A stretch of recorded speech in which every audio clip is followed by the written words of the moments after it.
family out of the Warsaw Ghetto, so they bought an airplane in the Warsaw Ghetto. They flew the airplane to London, and the English would not allow them to disembark because they didn't have proper entry visas. And then they took that plane, flew to New York. The Americans would also not allow them to disembark, and then they flew back to Warsaw. And this was published in the guy's memoirs, which, by the way, the New York Times called a spine-tingling book. Well, it tingled various parts of my body, but none of them were the spine. Now, this is a very extreme case, but it was particularly troubling to me because I took advantage of what you can find today on the internet, and I looked the man up.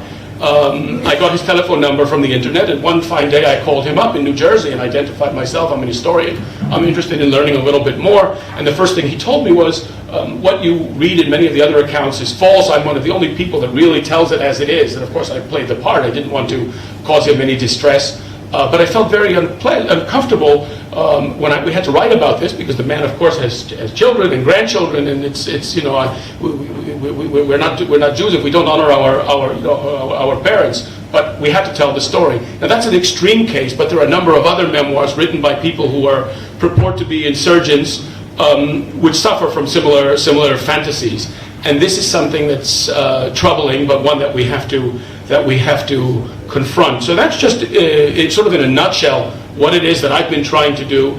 I must say here, and I would be remiss were I not to say, that in writing of the problematic aspects of this organization, our intention is not to denigrate it, just the opposite. But we believe if this group is to find its rightful place in the historiography of the Shoah, and also in the popular culture, in popular consciousness, and people will understand that this group fought bravely.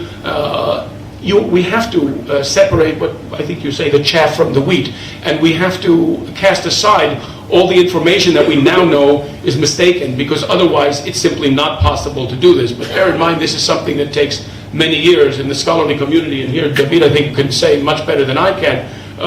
It takes some time till scholarly findings are transmitted into the popular narrative of an event. But I think we are on the right course, and that over time we will know a lot more about this organization, and it will come to be recognized as having played a very important role in the Shoah. Have I stuck to my 20 minutes? Do I have more time, less time?